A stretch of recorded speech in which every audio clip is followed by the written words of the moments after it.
Sziasztok! Itt vagyunk az 5. résszel, remélem tudjátok mi következik. Egy kis menetidő, és utána egy jó ízű beszélgetés.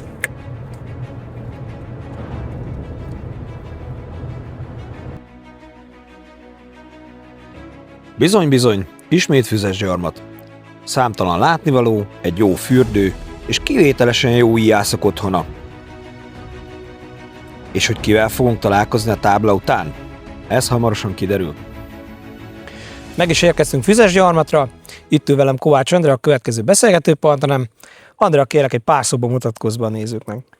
Kovács Andrea vagyok, Füzesgyarmaton élek, a Kuka Robotics Hungáriánál dolgozom, 8 éve, és igazából ennyi. Mikor és hogyan találkoztál először az íjászattal? Először 2016-ban Kertészigeten egy falunapon a bucsaiak voltak lövetni, és én igazából nem láttam még ilyet.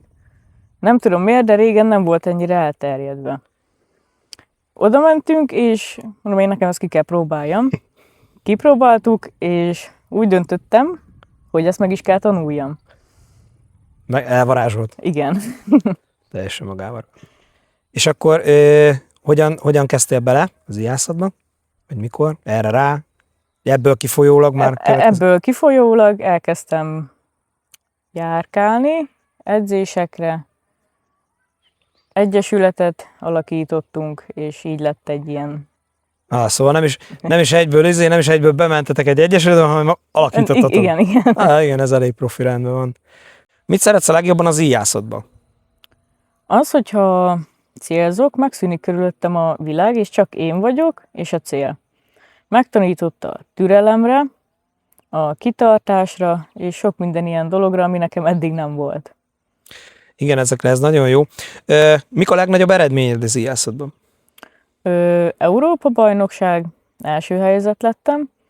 Van egy mesteríjász címem, 2 világbajnokság, második helyezett, és nagyon sok országos bajnoki címem. Gratulálok, ez nagyon szép teljesítmény. Mi az, amiből ezek közül a legbüszkébb vagy? Szerintem az Európa-bajnoki címre, ami Gyulafehérváron volt 2023-ban, és a csapatbajnokságban is részt vettünk, és a magyarok lettek az elsők. Szuper. Milyen helyekre jutottál el? Említetted most itt a Gyulafehérvárat, és milyen más helyekre jutottál még ezzel az íjászattal? Hát külföldön, igazából csak Romániába, de belföldön nagyon sok helyre. Elmentünk például Győrbe is, csak egy ilyen sima kis házi versenyre. Egy kis hétvégi kiruccanás, igaz? Ezek nagyon jó. Akkor Pécsen voltunk. Tényleg nagyon sok helyen, ahova szerintem amúgy nem jutottunk volna el. Az egyik kedvencem például ezek közül, az ilyen versenyek közül egy gyulai várlövészet esetleg, ilyesmibe. Ott is voltunk. Jó dolog, igaz? 14 méterről lövünk fentről lefele. Hát igen, nem sok mindenkinek engedik meg szerintem. Ez egy nagyon számomra például, ez egy nagyon jó buli amúgy. Mi volt a legnagyobb íjász élményed? Az, hogy megszereztem a mesteríjász címet. Ez egy távcéllövészet volt, ami már kellett. És én voltam a beíró. Szóval tudtam, hogy hány pontom van. Vállaltam inkább a telefonos beírást, mert ott beírtam a pontokat, és nem görgettem le az aljára, és így nem láttam. Az utolsó előtti célon már nagyon izgultam, hogy meg lesz-e vagy sem, de nem néztem meg. Rontott volna a helyzeten, úgy gondolod? Szerintem igen. Igen? Hogy tudom, hogy már csak 5 pont kell, és el kell, hogy találjam. Igen, olyankor ez nagy stressz. De nem néztem meg. Utolsó célt beírtuk. Megnéztem. Meglett. És örültem? Nagyon örültem. Kérdezte anya, nem egy csapatban voltunk, megvan. Ránéztem, elmosolyodtam, 1-2 könycsepp is kicsordult, nem szóltam semmit. Akkor már tudta, gondolom. Tudta, megölelt, elkezdtünk könnyezni mind a ketten. Sétáltunk visszafele a lővonal felé, apa elkezdte fogni a fejét, jaj, ez elrontotta. Mert ugye mind a ketten... Igen. És örömkönnyek voltak, igen. Kérdezte, hogy sikerült, mondom, meg lett. Megölelgettük egymást, és örültünk neki. Ez tök jó amúgy. Én nagyon kedvelem amúgy így, hogy ti ilyen nagy családban így együtt utaztok ezen. Ez tök jó különben így. Nem sokan vannak így amúgy szerintem, igen, aki családostól járkálnak ilyen helyekre. Van még esetleg valamilyen jó sztorid? Szerintem amúgy nincsen. Nincs. Minden versenyt egyformán élsz meg. Igen. Reggel felkelünk, elmegyünk, lövöldözünk egy sort. Kirándulás, együtt van a család. Igen, hazajövünk és ennyi. Értem. Milyen terveid vannak a következőkben? Hát szeretnék jobb lenni, fejlődni. Az jó. Ha van az embernek így. Hova? Még több. Sok mindent elérni. Még ennél is többet. Másik kategória, mesteri járcím esetleg? Hát ő most próbálkozom. Megvan történelmivel, most átálltam a vadászreflexre. Próbálkozom ezzel is. Nem úgy megy, mint gondoltam, de kicsit másabb, igen, kell. Ez biztos. Meg kell tanulni nyilván ezt is. Igen. Mi a helyzet? Például jövő héten Eger, Európa-bajnokság, készültök? Hát készülünk. Sejtettem úgy, hogy van benne valami kis huncutság, igen. Gyakorlunk, és megpróbálunk a lehető legtöbbet kihozni belőle. Na szuper, hát hajrá, nagyon remélem, hogy jó eredményekkel fogtok végezni. Reméljük. Andrea, meg tudnál-e nevezni számodra példaképet, vagy példaképeket esetleg így az íjászaton belül? A példaképeim azok, akik kitartóak, szenvedéllyel végzik ezt az egészet. Akik éveken át képesek fejlődni, és mindig újat mutatni. Ez jó. Kinek ajánlanád az íjászatot? Bárkinek. Nemtől, kortól függetlenül.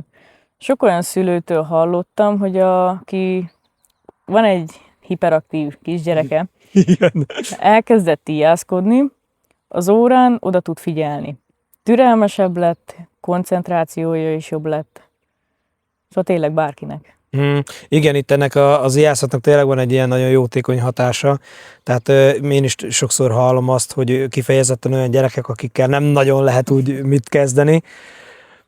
Itt muszáj. Tehát itt olyan eszközökkel dolgozunk, amire muszáj odafigyelni. Tehát itt kénytelen megtanulni a gyerek, hogy ezzel nem forgolódunk, nem szúrjuk ki a másik szemét, blablabla, tehát itt komoly szabályok vannak. Rendben.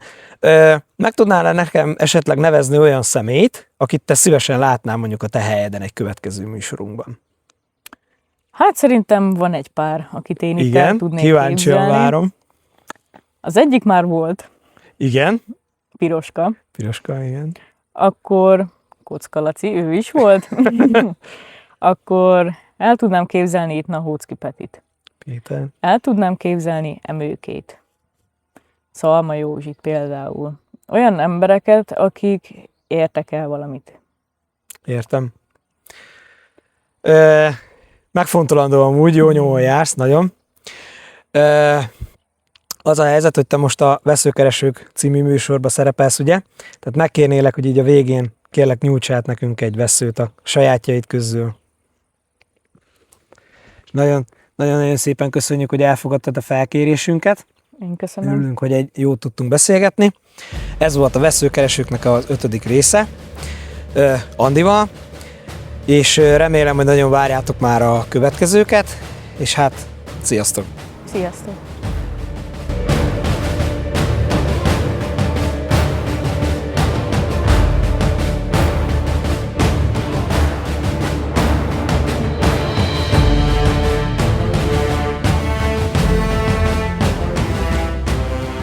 Hallod, Sanyi? Na. A kulcstartók kész lesznek az EB-re? Hát figyelj, remélem, egy párat azért szeretnék csinálni. Hallod? Na. Amúgy valami jó IASZ múzeumot nem tudsz?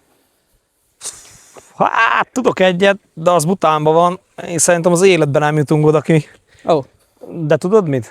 Van egy nagyon jó ismerősöm, akinek a cuccait ott kiállították abban a múzeumban. Hozzá nagyon szívesen elviszlek. Oké, úgy is tudod, hogy mindenben benne vagyok.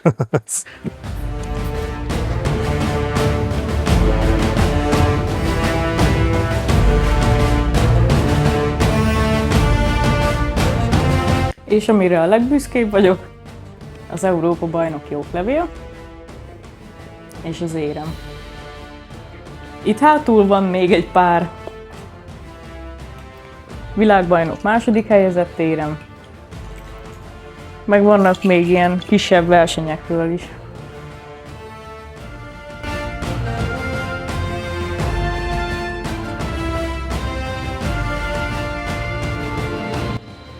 Itt a második büszkeségem a Mester Ijász címem. És én azt gondolom, aki gyakorol, szenvedéllyel csinálja, az bármit el tud érni. Csak egy kis akarat kell hozzá. Kamerán kívül Andika azt is elmesélte nekünk, hogy igaz, az ijászat sokat javított a helyzeten, de ennek ellenére bizonyos helyzetekben nagyon lámpalázas tud lenni. És ez a forgatás például bizony pont egy ilyen helyzet. Elég komoly listával készült az interjúra, amiből sajnos sok minden lemaradt a felvételről. Csak hogy említsek párat. Szabadidőm egyik legfontosabb része lett az ijászat, amely nem csak a hobbim, hanem az életem meghatározó része is lett az évek során. Már az első alkalommal magával ragadott ez a sport, mert egyszerre igényel koncentrációt, türelmet és a belső nyugalmat. Rögtön éreztem, hogy ez valami olyan dolog lesz, ami hosszú távon is fontos lesz számomra. Ahogy egyre többet gyakoroltam, egyre jobban megszerettem, és rájöttem, hogy nem csak kikapcsol, hanem folyamatos fejlődésre is ösztönöz. Amikor célzok, megszűnik körülöttem a világ, és csak az adott pillanat létezik. Megtanít a türelemre, a kitartásra, és arra, hogyan uraljam a gondolataimat. Az eredményeimre nagyon büszke vagyok, de talán még ennél is fontosabb számomra az út, amelyet bejártam idáig.